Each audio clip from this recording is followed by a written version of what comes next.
Most people, I can tell you, they are in an unresourceful state most of the time because humans are wired to be negative. Find that one thing you are good at and people willing to pay.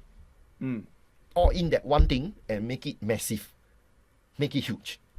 In the topic of finding a mentor, right? The more important question is not who is my mentor, is am I the right mentee? What if that end thing, right, can cover the stake? No, but what if it fail and I can't cover that? Then no lah. Hey guys, welcome to the first episode of the TV show where we hear the Titans' voices behind their success of what they have made today. And today, our special guest is my very big brother, someone that really guided me a lot in the industry, someone I look up to a lot. And he's none other than Charles. Hi. So today we will deep dive a little bit to hear his insight of how he built his success today. Let's go.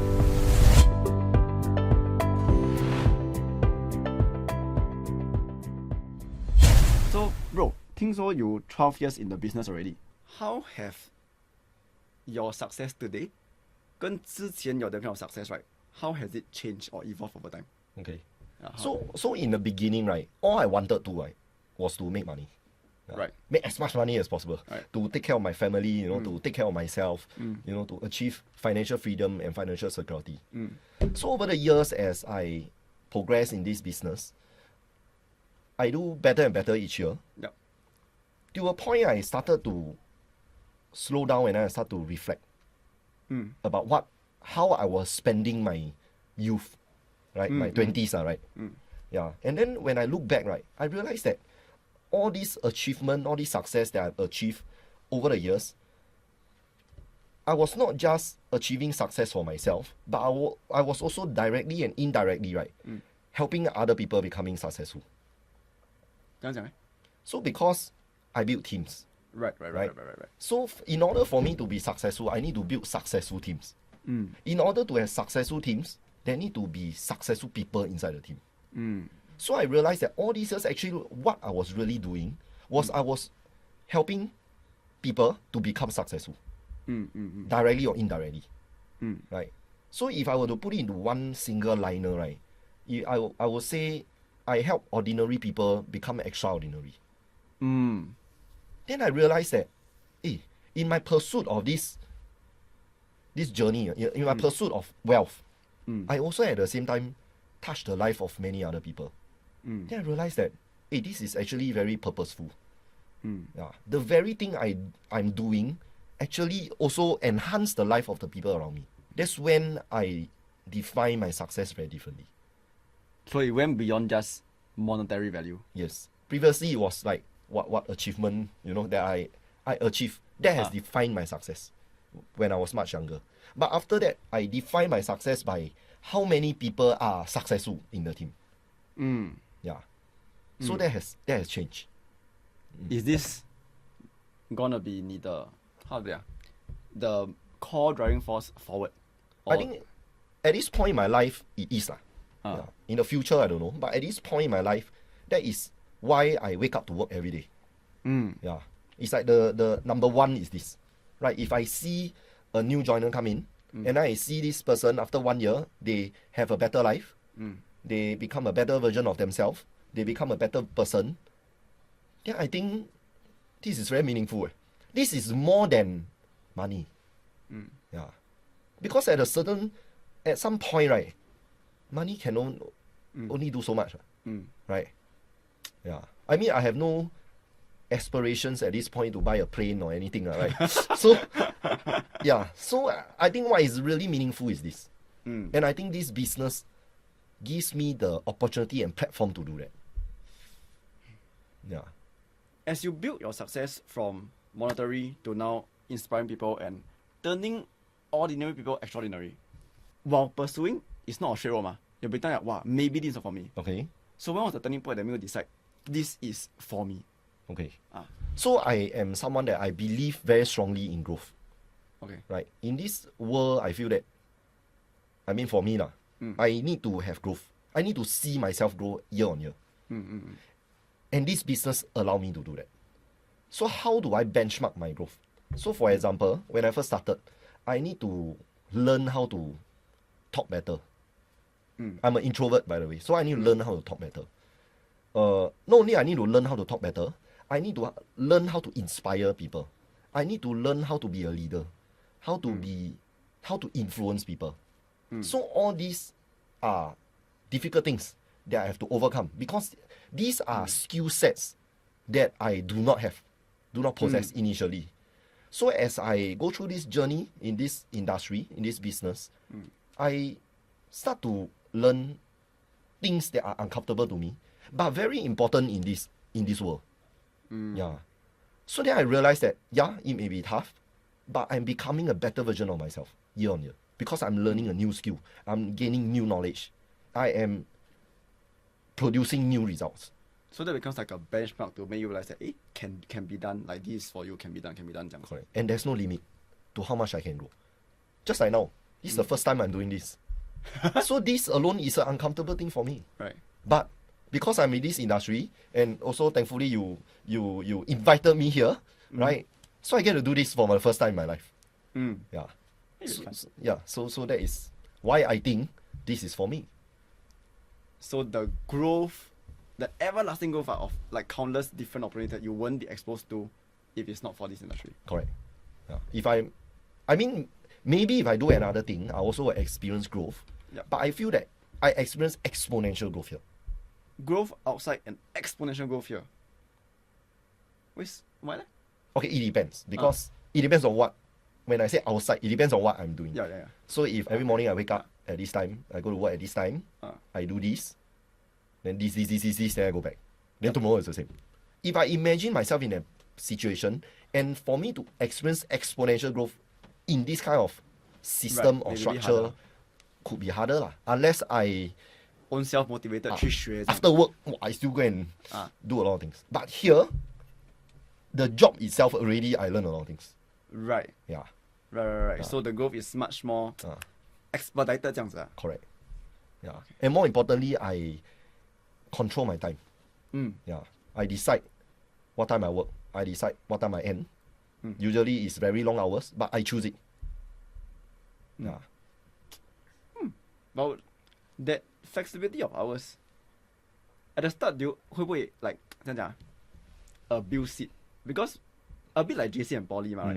Some people go Poly. I mean, I Poly, so Nanyang Poly. So okay. After a while, I also Nanyang Poly. You'll see a group of people that, of course, utilize the time very well. But of course, a few maybe did not. Then of course the grades may vary. Right. So 这个 freedom, right? Different people may have taken it to a different extent. Correct. Yeah. So when you say time is you control, at the start and now, how do you view 这个 time? So in fact, when I talk about this freedom of time, it's actually one of the major reasons why most people that join this industry, right, they fail. Because at the start, right, you actually don't have freedom of time. Yeah, you spend every waking hours, minute or second, right, upgrading yourself, learning the skill set you need, right, to thrive in this industry. So if a new joiner, they join and then they start to abuse this flexibility, right, then chances are that they might not experience the growth, the exponential growth that is required for them, at least in the first 6 to 12 months. Okay. Yeah.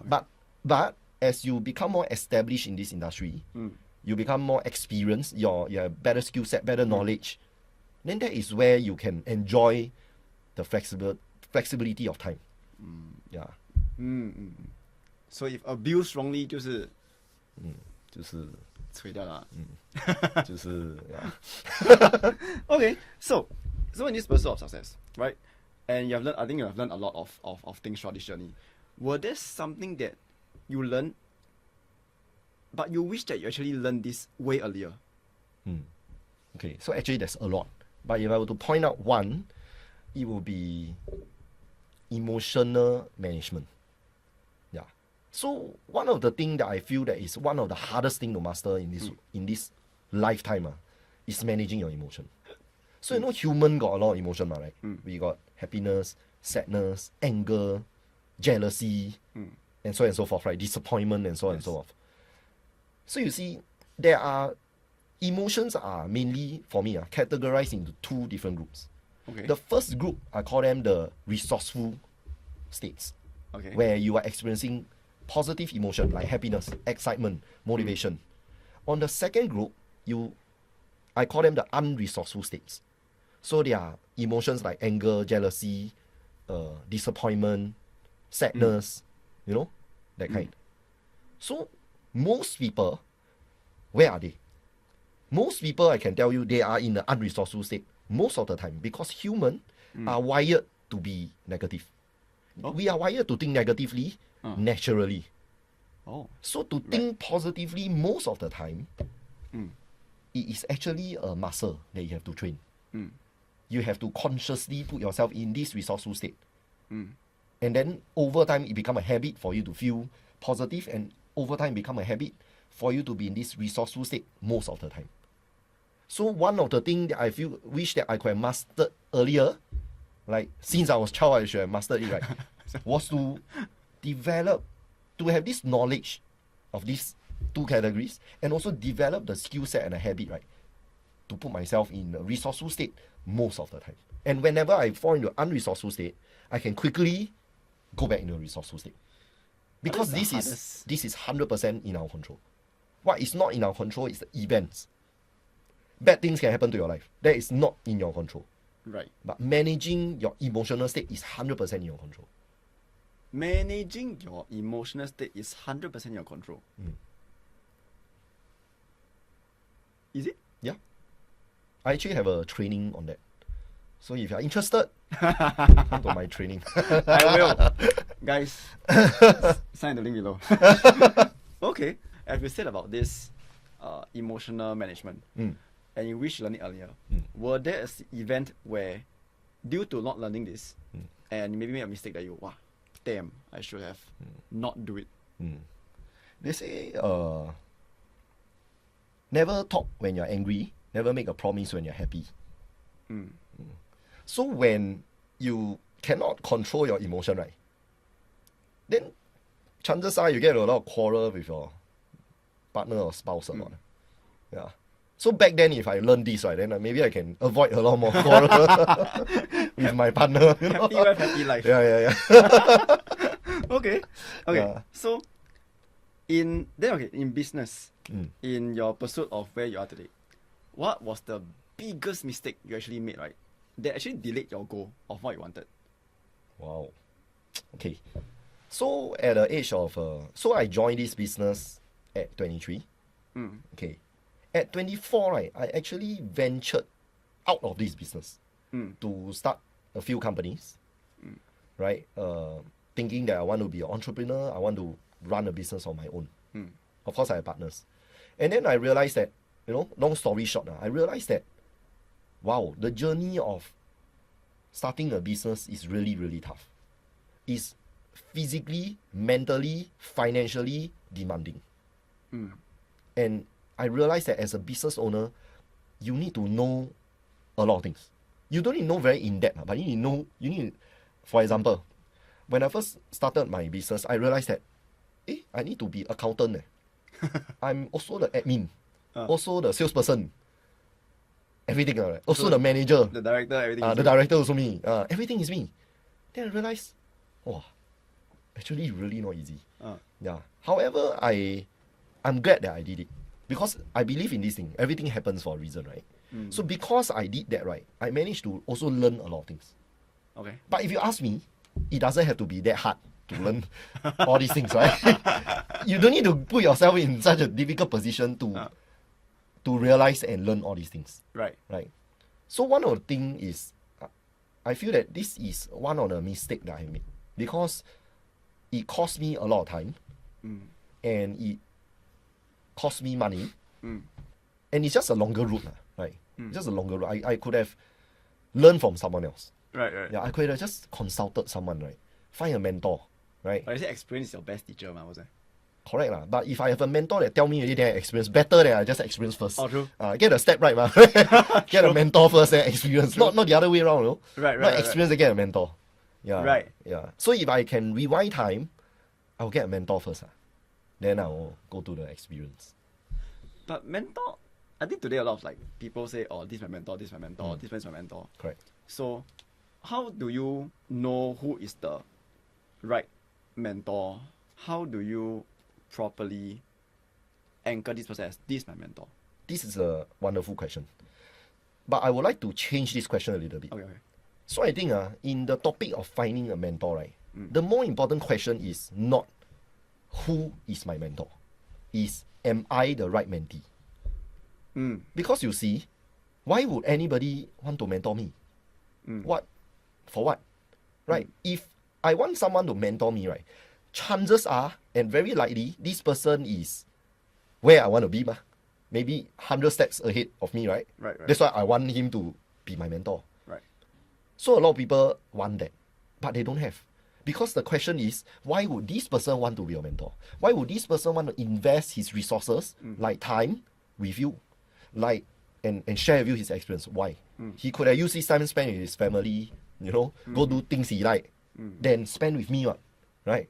So the question is, how can I be a useful mentee such that I can attract the right mentor? So to put it simply, the question to ask is, as a mentee that is finding a mentor, what value can I add to this person? Because that mentor surely can add value to me. But I forgot to ask, what can I add value to that person? Okay, so when you say that, right, the natural thought process of maybe most people will think that what the mentor has or what I can offer, he already has it. So when I ask this question of what can I value add to him, any example of that? Okay, so a few examples would be, does your mentor have a vested interest in you? I give you an example. Why does Shark Tank exist? They have everything, Why are they there to listen to the pitch of people who haven't done anything or haven't achieved success yet? Why? They want to find new opportunities to make money. Correct. That is the vested interest. Oh. Right? Right. So if the Shark Tank say, okay, you're good, I listen to you, you're good, right? The Shark say you're good, I invest in your business. It's a win-win situation. Why? Because the person pitching the idea get the network, the resources from this shark. At the same time, to the shark is the next big thing. It's an investment opportunity. Right. So it's a win-win situation. So do you think the shark will mentor the person? Chances are yes. Will the mentor introduce his network, share his resources with this person? Of course. It goes back to my golden question. How can I add value to my mentor? Then if you can answer this question, the mentor will appear. That's where there's this saying, when the student is ready, the teacher will appear. But usually the student not ready. Then they say, I want a teacher. Then don't have. So when this student came from so-called nothing, then they want to seek like guidance. What are the first few things that maybe you look out for? Then you say, okay, this person, I'm willing to take a chance with you. Okay. I look out for three things, right? So the first thing I look out for is desire. Does this person have a desire? Because if you ask people, who want to be a millionaire, everybody raise their hand, right? Except the billionaire, right? Right. But you ask, who is willing to pay the price to be a millionaire? Then a lot of hands will go down. It's like, who wants change? Then right, who wants to change then? Right. So first thing, you must have desire. And when I talk about desire, I'm talking about burning desire. Burning desire means before you go to bed and the first thing you wake up in the morning, right? That's the thing you think about. Like this thing will just keep appearing in your brain. Like you don't need effort to think about it. You just appear there. It's just there. Right? This is called burning desire. That you really, really, really want it. Right? That's the first thing. The second thing I think is discipline. Okay. Yeah. Because without discipline, I think a lot of things cannot get done. Right. Yeah. Anything worthy require discipline. Yeah. Even you say you want to read a book from first page to the last page, you require discipline. Really. Correct, right? Even a simple thing like maybe turning up for work, right, is discipline. Right? So without discipline, really very hard to get things done. Yeah. And then third is willingness. Is the person willing or not? Willing to what? Willing to learn new things, willing to explore new things, and willing to take action on a new thing. A lot of people, I realize, they operate within the frame. Yeah. okay, this is what I know, so I'm gonna do only what I know. Or you teach me a new thing, good to know. I'm not gonna do it. I'm not gonna take action on it. Good to know. Yeah. So I realized then there's no willingness. When there's no willingness, there's no growth. When there's no willingness, there's no growth. Yeah. So desire, discipline, willingness. 3 out of 3 or 2 out of 3 okay? Or 1 out of 3 okay? At least must 2 out of 3. Which are the two that 比较 high importance? That 那个 last one don't have never mind. Oh, I never thought about that before because I give equal weightage to all. 33.333 for each. Okay, if I have to choose one, right, I choose discipline. Okay. Because I think that a person with discipline means must a lot of discipline. They can develop the desire. They can learn all the things that they don't know. And they will take action because they have discipline. In life, it's always about taking action. It's not about talking or thinking. It's about doing. And disciplined people take action. Yeah. So as long as you take action, you will always achieve a result. It's either a result you want or a result you don't want. But you have a result. Then from that result you don't want, you will then make adjustment to take action again. And one day you will succeed. That's the number 1. Yes. Number 2? Oh, must rank number 2. 2 out of 3 嘛，对不对？ Desire versus willingness. Wow. 难哦。 None. I'll say desire. 为什么？ When a person have desire, right, very strong desire, right, they will go out of the way to get it done. They will inconvenience themselves to get it done. And inconvenience everybody else. And they will inconvenience everybody else and themselves to make sure it's done. Yeah, but willingness is willingness. It's about taking the first step. Desire is like that. Right. The end goal is there. Yeah. So you let me choose, right? Then these two very important. Okay. But willingness also very important. So of course, got 3 is the best. Top 2 lah. Yeah, top 2 is 2个. Yeah. Okay. Yeah. Wow, that's really good. Okay, so based on the mistake you made in the business, what is the biggest lesson you took away from that? Okay. The biggest lesson I took away was the lesson on focus. Don't attempt to do multiple things at once. Do what you are really good at. Do what you are really good at. And this thing that you are good at, people are willing to pay for it. And then you just focus on that. Find that one thing you are good at and people are willing to pay. All in that one thing and make it massive. Make it huge. Become the market leader of that particular thing. One thing. But because in today's era of building something good, so I spoke to this person who is I think sound engineer also. Okay. Then he got say that when he make music today, right, he cannot just be the person who know how to teach or edit the music. You know different layers to make him the all-rounder. So is it the same thing? He's a business owner? He is freelance. Okay. Yeah, kind of. So that one thing that I'm talking about is this thing. This is considered one thing. Oh. Ah. So the lazima in finance. Then finance. The whole spectrum of finance. Means you achieve mastery, in this field. I'm not saying that you only can talk about this part of finance. No. You achieve mastery in it. Yeah. You may not be expert at every little thing. You may not. Yep. But when it comes to this field, you know what's going on. Right. So you cannot be, you're in finance, you're in marketing, you're in retail, you're F&B, you're this. Then you say everything you manage, everything very good. A bit hard. A bit impossible. I think a bit, I mean, I don't know anyone that can do that. Right. And be a market leader in all industry. Areas. I haven't seen that person, but I think also not wise to pursue that direction. Why? Because if, think about it, if one person can be market leader in all 6 industries alone, imagine he just focus on one. All the competitor close down already. Can close down already. Correct or not? That means this person very high caliber. Right. So high that, wow. Right. Too amazing. Even you see like people that own multiple business. There's one business is their 枪手 one. The rest is like they got the CEO, managing director, management. They got capital, maybe they buy over the company, maybe they they absorb them. absorb their competitors. Yeah. But they don't manage. Yeah. Okay, so when you talk about focus, right? Because focus is not a short-term thing, it's really a long run. Correct. Right? Then, a bit like investment, when do you know when it's a stop loss that you cut and change the focus, or when do you know you just pursue this all the way? I want to answer with a very cliche answer, but that is my answer, Like, Okay. like you will know it when it is that one. You will know it when it is. 这样讲, elaborate. At some point when you overcome many obstacles, yeah, you'll know one. Yeah. How to know that it's not too early? Like maybe you say it's not for me, is it too early? How to know, right? Is when you must ask yourself, have you overcome major obstacle in this particular field yet? If you never haven't, means got a major obstacle you cannot overcome, then you say this is not for me, then you're giving up. It's not about this whether for you or not for you. You're just giving up. Right. Yeah. But you overcome already, you will know already. This is not for me or this is for me. Yeah.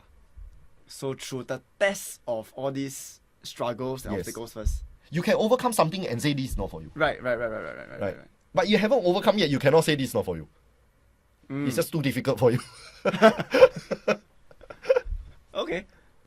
So you've said a lot of like your stories and your success and your struggles. What were some of the core guiding values or principles that you live by? Okay, maybe if I transform this to a core value, it will be gratitude. Yeah. So gratitude to my parents.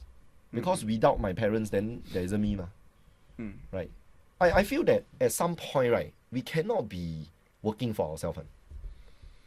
There's only so much you can fulfill for yourself. You want until a point you feel that a bit meaningless already. If I'm just working for myself, a bit meaningless. Yeah. At some point it has to be for others. Whether is it your close friends, right, your associates, your siblings, your family member, your children, your spouse, whatever. Right? It has to be more than you. So without gratitude, right, it's very hard to say I want to do something for someone. I feel then there's this ceiling, that you just somehow feel that, hey, have I lived life fully yet? Yeah. Yeah. So one of it is gratitude. Yeah, that's the second one. Is reliability. So I feel that being a reliable person is also very important. In our line of work, right, our words must be gold. Must be as good as gold. So if I say something, I say that I will get it done, you can rely on me that it will be done. Then people will look for you, Correct. Yeah. So I always have this belief. Reliability open doors to new opportunities. A reliable person will always be exposed to a lot of opportunity. But an unreliable person, everybody don't want to get away from them, from that person. Because they are also not reliable. I find you do this, 一起死, You die, I die, everybody die. cannot do anything with you. Yeah. Right? Yeah. So I find these two are values I hold very dearly too. And it's also the values of CGO today. Right. Yeah. Gratitude and reliability. Yes. The two most important one. Yeah. All this while I have this in my mind, just that I didn't really go and sit down and think and articulate, hey, these are my values. Yeah. But come to think of it, actually these are very important values to me. Yeah. That I have been upholding subconsciously, Right. Like very important. I don't want to let it go, Yeah. Were there any point in time where these two values were challenged? All the time. So you see, sometimes when you make promises to people, well, then it's a test really. Every promise you make is a test of your reliability. Yes. That's why when I grow older, I realize, don't anyhow make promise.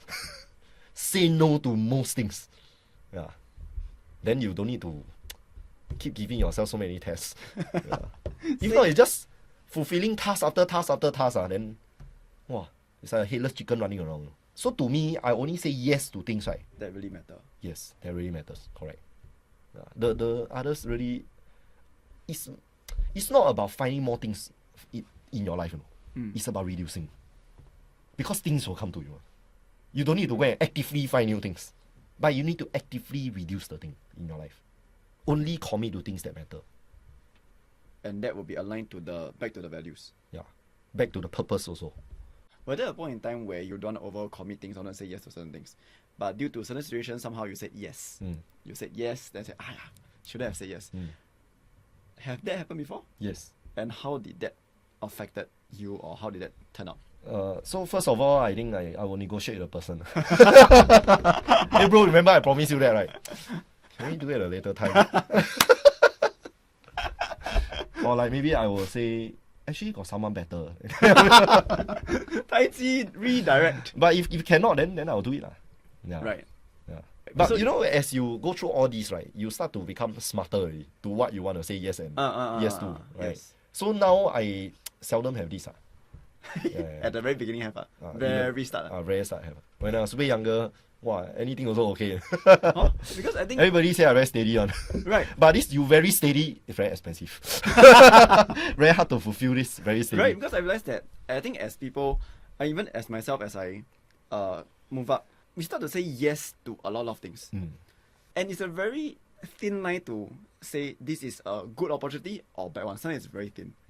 So how do you, is there like a metrics, or is there something that guides you very clearly to yes and no? Because opportunities can be a perception issue. This can be a threat, a risk, or this can be a big opportunity. So that line to... So I think the key word here I will deal with this kind of situation is the two words, calculated risk. Okay. So yeah, I don't know whether it's opportunity or not. But if it fails, what are the risks? If it's something I can manage, then, and I think that, okay, maybe there's potential, then I'll go for it. But if I fail with something that I don't think I can manage, then it's no lah. No matter how big the opportunity I want to take. Yeah. So what is at stake? I need to know. So comparing, rather than looking at what is ahead, the first thing to look at is what is at stake. Yes. But They what say, is the there's you know, Sun Tzu Bing Fa, there's this saying, calculate the cost before you go to war. So, same lah, right? Calculate the risk before you enter that opportunity. What if that end thing, right, can cover the stake? No, but what if it fail and I can't cover that? Then no lah.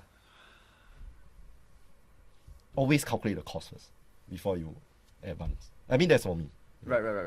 Yeah. So if today there's somebody that wanna follow your footstep to be at where you are today, what is the first thing that you wish them to focus on? Not really in terms of their business, but in character. Be a reliable person. Reliability is your reputation. I mean, if you think about someone in your life now, do you know anyone in your life you can rely on? Then you tell them this, you know, this person will settle for you. Yeah.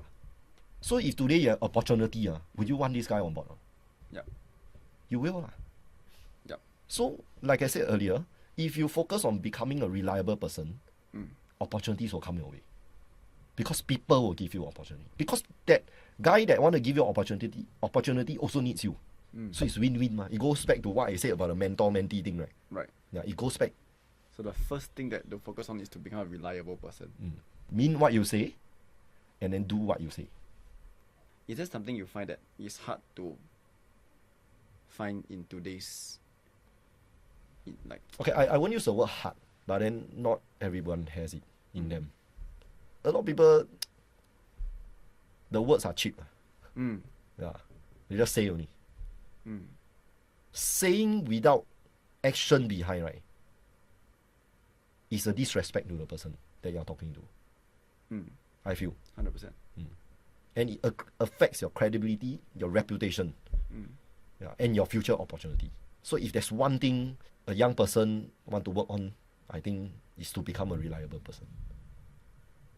Actually, 我没有问题了，我问了。 Okay. 我问了。Okay, so before we close up the session, I decided to turn it around. Bro, you got any questions for me or not?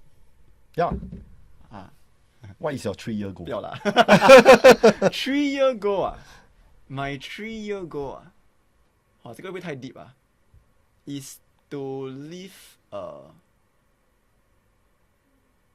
very happy and unregretful life. Because I think I'm 10 years in the business, and all this while I keep chasing success. And one thing that you shared just now earlier is that hit me a lot is you only can fight for yourself this much. And after that, you have to fight for people around you that like it's people you love, your spouse, your family, people that matters. And I always thought that fighting for 一个人自己的 purpose, right, 是最 strong 的 because it's for yourself 嘛, you know. And I always have that perception that things or people around you can live on. You get what I mean? And 他们 live 怎么办? Then 不是很死. But I think I grew to understand and learn that there is beauty in crossing that boundary of just fighting for yourself. And throughout fighting this life of pursuing success, we reach a point of sometimes lonely, sometimes stressful, sometimes get a bit more struggling. So why I want to introduce and live that? Because I think I want to not just be successful, but be successful and happy. Not 不是我现在不 happy. It's just that I think you look back, the word is unregretful. You look back, wow, I made this choice. It's hard, I made it, but 我 won't regret. This is the choice I made, and I'll make it work. I think that's the one. 我被太 deep 啊. That's awesome. I just want to add one sentence. Earlier you said, what if I, contribute so much to the people around me and then they leave me? Then that's their loss. That's what I'm going to say.